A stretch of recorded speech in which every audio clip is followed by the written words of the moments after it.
নমস্কার, আমি পলাশ। সুন্দরবন ডায়েরির আরও একটি নতুন পর্বে আপনাদের সকলকে স্বাগত জানাচ্ছি। একেবারে গোমর নদীর কূল থেকে হাঁটতে হাঁটতে নদী রাস্তার দিকে এসেছিলাম। আমার এক ভাই, আপনারা তাকে হয়তো দেখেছেন কয়েকবার।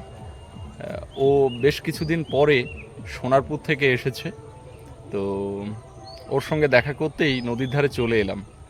তো নদীর ধারে যখন এসেছি তখন একটু নদীর কাছেই যাই, চলুন। তো আপনারা সম্পূর্ণ পর্বটা সঙ্গে থাকুন, আশা করি ভালো লাগবে। এটা আমাদের বোটঘাট, আপনারা পরিচিত এই জায়গাটার সঙ্গে, কারণ এখান থেকে আমাদের গেস্টরা এলে আপ্যায়নে তখন এখান থেকে ওঠানো হয়। নদীতে এখন সার ভাটা, কিছুক্ষণ আগে জোয়ারের জল নেমে গেছে, সেই জন্য এখানে দেখুন এখনও ওই পলি পড়ে আছে। আর এখন নদীতে একটা বেশ ঢেউ হচ্ছিল, কারণ একটু আগে একটা স্পিড বোট খুব জোরে চলে গেল এখান থেকে। সাধারণত ওই যে কার্গো জাহাজগুলো গেলে এতটা ঢেউ হয় না, কিন্তু এই স্পিড বোট গেলে প্রচুর ঢেউ হয়। নদীর চরে ওদিকে দেখতে পাচ্ছি জাল পাতা রয়েছে, পাটা জাল। 26শে এপ্রিল, একেবারে আজকে যে ভিডিওটা দেখছেন কিছুক্ষণ আগে ভিডিওটা শ্যুট করা হচ্ছে। এখন প্রায় 4টে সাড়ে 4টে বাজে। তো সকালবেলা থেকে এত গান বাজছে মাইকে, কোথাও বিয়ে হচ্ছে, কোথাও বৌভাত, অন্নপ্রাশন, জন্মদিন, এই ধরনের অনুষ্ঠান। কিছুদিন আগে তো কীর্তন, শিব পূজা, বিভিন্ন মেলা এগুলো চলেছে, টানা মাইক বেজেছে, আর এখনও সেটা চলছে। আজকেও প্রচুর মাইক বাজছে, তো ভিডিও করার মতো পরিবেশ নেই। তো এই সাউন্ডগুলো ভিডিওতে যাতে না ওঠে সেদিকে লক্ষ্য রেখেই ভিডিওগুলো করতে হয়। কোথায় গেলে সাউন্ড কম হবে সেটা খোঁজার চেষ্টা করি। তো নদীর ধারে এসেছি, সাউন্ডটা অনেকটা কম আছে। প্রচণ্ড গরমের মধ্যে দুপুরবেলা খাওয়া দাওয়া করে একটু রেস্ট নিচ্ছিলাম জলঘরে বসে। সুস্মিতা এখনও ওখানে রয়েছে, দেখে এসেছি। তো নদীর ধারের দিকে এলাম, আর যার সঙ্গে দেখা করতে এলাম চলুন তার সঙ্গে আপনাদের একটু পরিচয় করাই। আর এখান থেকে একটু উপরের দিকে উঠি, নদীর একেবারে কূলে চলে এসেছিলাম, একটু উপরের দিকে যাই। কৌশিক, কেমন আছো বলো? ভালো আছি। প্রায় 1 মাস পরে এলে না? হ্যাঁ, এই হচ্ছে আমার ভাই কৌশিক। আপনারা জানেন আমার পাশে যে রিসর্ট দেখা যায় সেই রিসর্টের অনার কৌশিক গায়েন। তো আমরা দুই ভাই যৌথভাবে অনেক কিছুই করি। আর সোনারপুর থেকে এসে আগে চলে এসছে বোটের কাছে, ওর বোটটা এখানে ঘাটে থাকে। তো বোটটা দেখতে এসছে কী অবস্থাতে ছিল, আর আমার সঙ্গে দেখা হয়ে গেল, দুজনে হাত উঁচু করে এক জায়গাতে চলে এলাম। এতদিন সোনারপুরে কি করে সময়টা কাটালে? ওখানে তো প্রচণ্ড গরম। আর কি করবো, কিছু করার ছিল না। ছেলে সুস্থ আছে তো? হ্যাঁ, এখন অনেক অসুস্থ ছিল তো। আর ও এখন আছে কিন্তু কানুদার বাড়িতে, আমাদের কানুদার সোনারপুরের বাড়িতে আছে। তো খুব ভালো। আজকে আমরা যে মাঠে প্রতিদিন দয়াপুর বাজারে দোল মাঠে বসি, 3 জন, প্রদোষদা, কানুদা আর আমি, আজকে থেকে আবার কৌশিকবাবু যুক্ত হয়ে গেল। এবার 4 জন বসবো, ফুল টিম।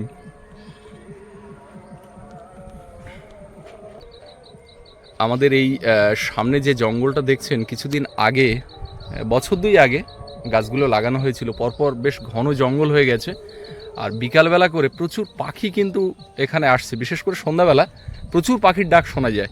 আর ওপারে যেটা পাখির জঙ্গল, আমার মনে হয় আগামী দিনে তার থেকে বেশি পাখি আমাদের এই আপ্যায়নের সামনে, এই ঘাটে নদীর ধারে এখানে দেখা যাবে। পাখির প্রচুর কিচিরমিচির ডাক শোনা যায়।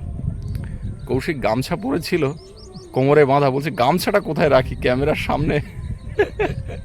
আরে গামছা তো আমাদের ওটা কাঁধের গামছা, বলে না ওটা দরকার এখন গরমের সময়। নদীর ঘাটে এখানে দোন পাতা আছে, বড়শি, এই যে সুতো বাঁধা লাঠিতে, এটা কিন্তু নদীর মাঝখানে ফেলা আছে। মাছ যদি ধরা পড়ে দোন বড়শিতে, তখন এই সুতো ধরে টানতে হবে, মাছ উঠে আসবে। আর এগুলো ছোটোবেলায় আমরাও করতাম। এখন যারা একটু ছোট তারা এই বড়শি পেতে রেখে চলে যায়। কখনো সখনো বড় কানমাগুর, বড় ভেটকি মাছও এই বড়শিতে উঠে আসে। এবারে হাঁটতে হাঁটতে আপ্যায়নের দিকে যাব, ওখানে দেখি সুস্মিতারা কি করছে। আর যেমন গরম তেমন ভোটেরও গরম। গ্রাম বাংলা শহর জুড়ে রাস্তার দুধারে পুরো ফুল ফুটে আছে flag, TMC, BJP, CPIM, RSP, লাল হলুদ সবুজের সমারোহ।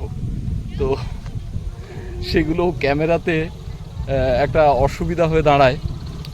ভিডিও করার ক্ষেত্রে লক্ষ্য রাখতে হয় যতটা ভিডিওতে ওগুলো না দেখা যায়, কারণ যে কোনো একটা ফ্ল্যাগ দেখা গেলে দেখি লোকে কমেন্ট করতে থাকে, একটা রং লাগিয়ে দেওয়ার চেষ্টা করা হয়। তো সব ধরনের পতাকা চারিদিকে এখানে, তবে অশান্তি কিছু নেই আমার এখানে। তো সেগুলোও একটা বাধা। গান যেমন হতে থাকলে একটা সমস্যা হয়, এই ছবিগুলো এগুলোও কিন্তু একটা সমস্যা করে। এই এখানে কি হচ্ছে? খেলা যদি কেমন ভাবে খেলতে হয় সেটা সুস্মিতাকে দেখে শিখতে হবে। চেয়ারে বসে বল করছে, বুঝতে পারছো? আচ্ছা, এই চলো ওইদিকে যাই। নতুন ঘরের কাজকর্ম কি হয়েছে দেখো। এই যে কাঠের জন্য সিলিংটা আটকে আছে, আর সব কাজ প্রায় হয়ে গেছে।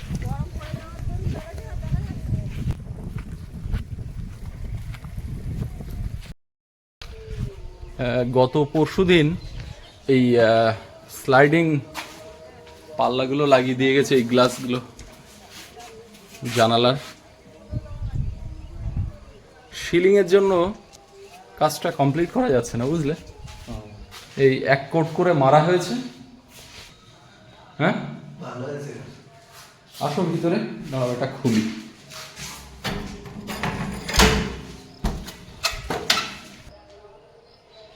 এই ইয়েগুলো পুট্টিগুলো এক কোট করে মারা হয়েছে। এবার সিলিংটা লাগানোর পরে বাকি দু কোট মারবে। আর এসি ব্যবস্থা করলে ভালো করতে। ওই তো মিটারটা এসে গেলে, কমার্শিয়াল মিটারটা এসে গেলে ওটার ব্যবস্থা করে ভালো আছে। এর এই ওয়ারিংগুলো অল কেটে করা হয়েছে। বাথরুমে ঢাল ভালো করেছে। বাথরুমের ঢাল তো করেছে, আর ডিজাইনটা চেঞ্জ করে দিয়েছি, ছাপাটা ওই ঘরগুলোর থেকে একটু আলাদা করেছি।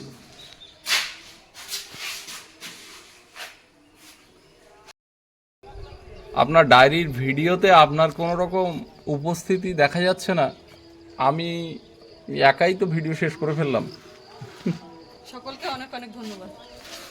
বাবা, আমি আসছি আর দেখতে দেখতে আসছি যে এই মাছটা মনে করছিলাম মনে হয় ডাল তুলবে না, ওদের বাড়ি অনুষ্ঠান আছে, তো দেখলাম আজকে বিকালবেলা সবাই লেগেছে, ভালো হয়ে গেছে একদম।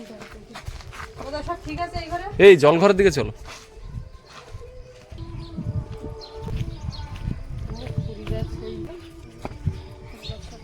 এখন তো লাগালে সব মরে যাবে।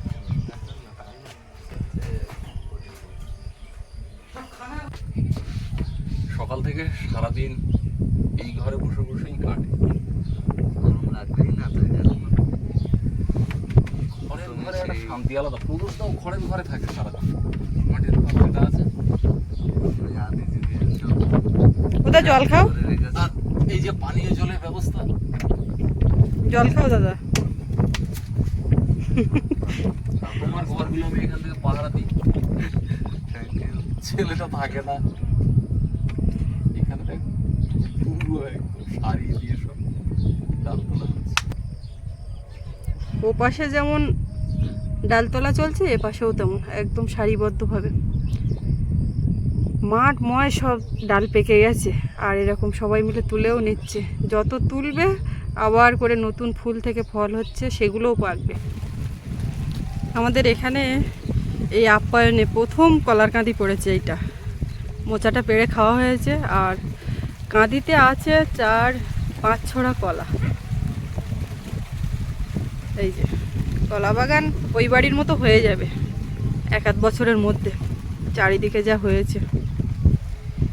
এই যে এখানটায় একটা করে বসালে পাশ থেকে তো এই কলার তের বের হয়, ওই যে ছোট ছোট গাছগুলো নতুন করে বেরিয়েছে, এখানেই একটা কলার ঝাড় তৈরি হয়ে যাবে।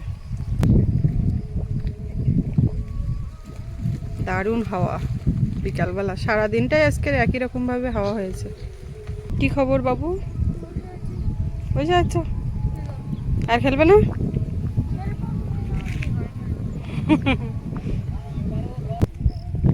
এসো নয় দেখ মাছ উঠছে, দেখ পুকুরে কিরকম। ব্যাং না রে, এক্ষুনি থাল বাসন ধুয়েছি তো ওখানে ঘাটের কাছে মাছ। আজকে একটু সকাল সকালে ও বাড়ির দিকে যাব, যাওয়ারও একটু দরকার আছে। আসে না, আসি। ও তো পড়া আছে। হ্যাঁ, সন্ধ্যেবেলাও পড়তে যাবে, আর বাবু সন্ধ্যেবেলা পড়তে যাবে, আর তুমি যাওয়ার সময় নিয়ে যাবে। বাবু ঠাম্মা তো বাড়িতে নেই। কি দেখছো?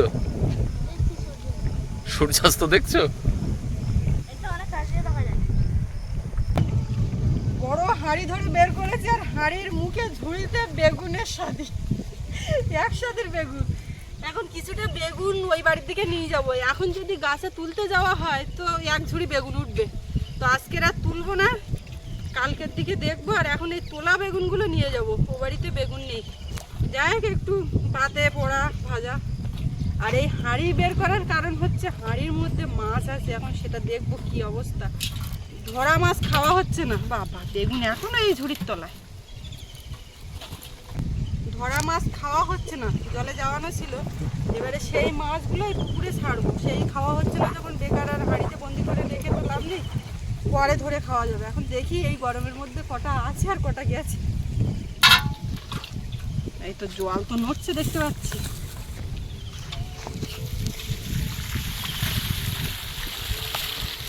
ওই এটা তো শোল মাছের বাচ্চা, রাখবো না দিয়ে দেবো? শোল শোল রাখবো না, ছেড়ে দাও। ছেড়ে দেবো? খাবে না? এটা কিন্তু শোল মাছ ছিল।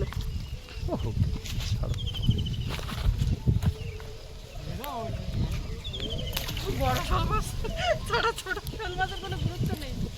এই ঘাসের মধ্যে একটা।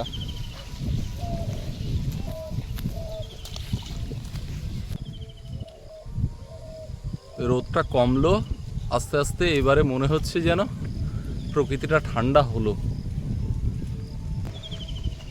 মাছগুলো তো ছাড়লাম, এবার হাইটে ধুয়ে মেজে রাখি, আবার যেদিন মাছ বাবুর আন্টিকে ফোন করলে কি বললো? হ্যাঁ, আন্টিকে, বাবুর আন্টিকে ফোন করলে কি বাবুর বললো? আন্টিকে ফোন করলাম, আজকে পড়াবে না, আজকে কোথায় সৎসঙ্গ আছে।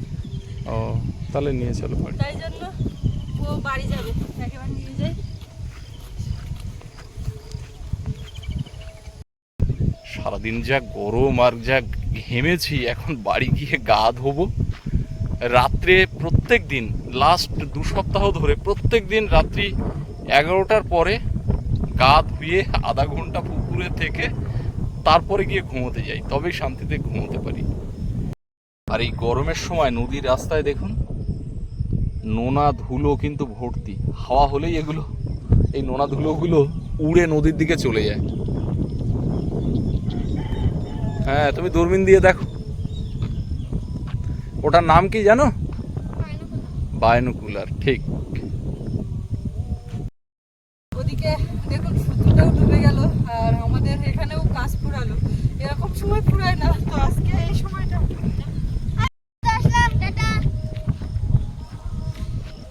মাছ অনেকটা কিন্তু হাঁড়ির মধ্যে ছিল, আমি ছাড়তে গিয়ে কমে গেল কেন মাথায় আসছে না। তারপরে ভাবলাম সেই থোপা পেতেছিল, চার দিয়েছিল ওই লাঠা মাছের।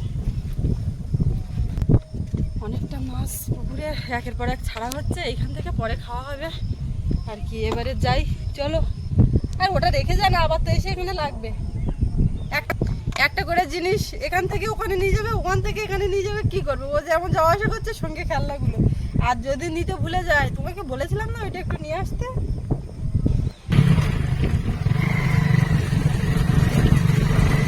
সোজা এবার বাড়ির দিকে। পাখিরাও বাসায় ফিরছে। এই যে এখানটায় ঘন জঙ্গল মতো হয়ে উঠছে, এর মধ্যে আরেকটু পরে কিচির মিচির করবে। এই যে সব বাসায় ফিরছে।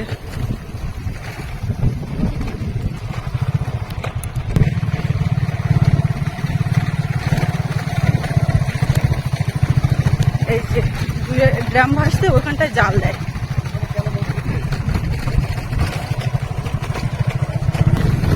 এইখানটায় কিন্তু অনেকে জাল ফেলে, জাল বাই সমান আছে, চর পড়ছে। এখানটা একদিন জাল বাইতে আসবো।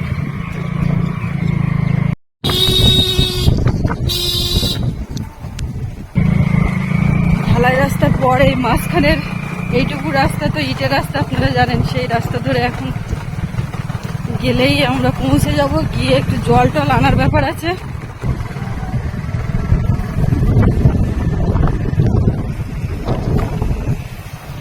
ধান তুলে ধান ঝাড়াই কমপ্লিট হয়ে যাচ্ছে একদিনের মধ্যে।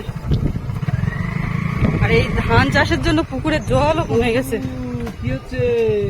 এই লতুর দেখা পাই না, আমরা রাত্রি করে ফিরি। কেমন আছে লতু? কতদূর যাওয়া হচ্ছে? ডলি কোথায়? বাবু এসে গেছো? কষ্ট হয়েছে নাকি? কে বাবু? নামন্তন কে করেছে এখন বোঝার উপায় নেই। একটা খাতা কলম রেখে গেল, মনে হয় লিখে দিয়ে গেল, বুঝতে পারতাম না। ইট এখন সেটাই ভাবছিলাম যে এইটাই পারা যায়। আচ্ছা, এইখানে এই নিমন্ত্রণের ইট যারা রেখে যায় তাদের জন্য এখানে কি ইটটা রাখো একটা নাকি? না না, ইট এইখানে ভর্তি ছিল, বুঝলে তো। হ্যাঁ। এবার এই ইট তুলে ওই ঘরে ট্যাঙ্কটা রাখা হয়েছে, ওর নিচে বিছিয়ে দিয়েছি। এবার এখানে কোনো ইট নেই, এই ইটটা কোত্থেকে তুলেছে।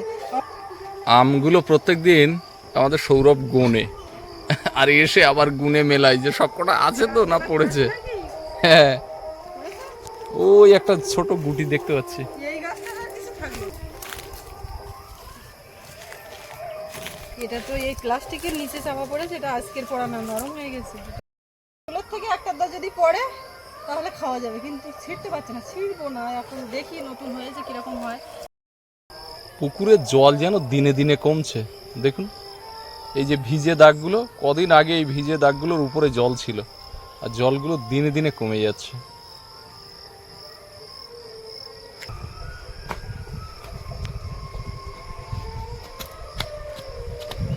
আজকেই গেলাম, আজকেই আসবো। আজকেই গেলে আজকেই আসবে। ট্রেন জল দাও, ঠান্ডা জল খাই। ঠান্ডা জল বাউ। এ বাড়িতে যখন থাকি তখন এই পুকুর পাড়ে বসি, আর ওখানে যখন থাকি ওই ঘরের সামনে জল ভরে। যখন সবাই থাকে এক জায়গায়, যেখানে সেখানে থাকি, আর এখানে নির্দিষ্ট করে এখানটায় বসি আমি। জোড়া বউ হাতের গান বাজছে। হ্যাঁ, তাহলে আমাদের শুনতে হবে। ঠিক আছে, শোনো, এত ঠান্ডা জল খাস নে বাবু, এই জল মিক্স করে দাও। What? অমৃত বাবু, এই তোমাকে ঠিক দেখছি তো, দেখা সাক্ষাৎ মোটে পাই না এখন। অফিসার হয়ে গেছো, সারা জায়গায় ঘুরে বেড়াচ্ছো। অমৃত এখন ইলেকট্রিক অফিসে একটা ভালো কাজ পেয়েছে, তো সারাদিন অফিসার হয়ে ঘুরে বেড়ায়, যে কারণে অমৃত বাবুকে এখন আর দেখা যায় না। এখন আইসক্রিম নিয়েও বেরোচ্ছে না। আইসক্রিমে যাবো তো, এই সন্ধ্যায় আজকে অর্ডার আছে। ওই বিয়ে বাড়ি? হ্যাঁ, শিক্ষকতা বাড়িতে। হ্যাঁ, আর একটু ধানও তুলতে হবে বলে। ধান তো সব কাটা হয়ে গেল। ধান কাটা হয়ে গেছে, বেঁধেছিলাম সকালে, অল্প একটু বেঁধে চলে গেছিলাম কাজে। আমার তো বাড়ি বাড়ি ঘুরে কাজ করতে হচ্ছে। হ্যাঁ, প্রত্যেক বাড়িতে বাড়ি। দুপুরবেলা খাওয়া দাওয়া? খাওয়া দাওয়া বাড়িতে এসে করলাম। না না, অন্যান্য দিন। অন্যান্য দিন ওই দুপুরে কোনো সময় যদি দূরে হয়ে যায় তাহলে কারো বাড়িতে আত্মীয় স্বজন বা সেরকম আচ্ছা। কেউ যদি একটু সেবা দেয়। যদি দুটো খাওয়া দাওয়ার ব্যবস্থা করে। যদি না দেয় তখন না দিলে কোনো ব্যাপার নেই, বাইরে থেকে করতে হয়। টিফিন টিফিন করে নেই দোকান থেকে। যাক, এই কাজটা নিয়ে অনেকদিন ধরে টেনশনেও ছিল অমৃত, হ্যাঁ, তো কাজটা অবশেষে পাওয়া গেছে, এটা ভালো। ঠিক আছে, কাজ করো। আমি ওটা গাটা ধোবো, গা হাত পা আঠা আঠা হয়ে গেছে। আমি চ্যান ধ্যান করি না, কোনো চ্যান করবে এবার। হ্যাঁ, অমৃতকে বেশ অনেকদিন আমি দেখি না, ওই তো কাজটা পাওয়ার পরে ও তো সকালবেলা উঠে ও বেরিয়ে যায় মোল্লাখালি। ওই জন্য দেখা যায় না। না চল না, ওদের ওই সব ধান টান কাটা হয়েছে, সব হয়েছে, তো ও ছিল না। না, দেখে আর সোনা আজকে জল আনলো, 3 বার হাঁটলো, জল আবার ঠান্ডা জল গরম জল এই করলো। তো জল টল খেয়ে একটু বসবো, তারপরে জল আনতে যাব। জল এখন অনেক একটু রাত্রি পর্যন্তও দেয়। তো আজকে পর্বটা এখানে শেষ করব। সবাই ভালো থাকবেন, দেখা হচ্ছে আগামীকাল। আর এতক্ষণ সাথে থাকার জন্য সকলকে অনেক অনেক ধন্যবাদ।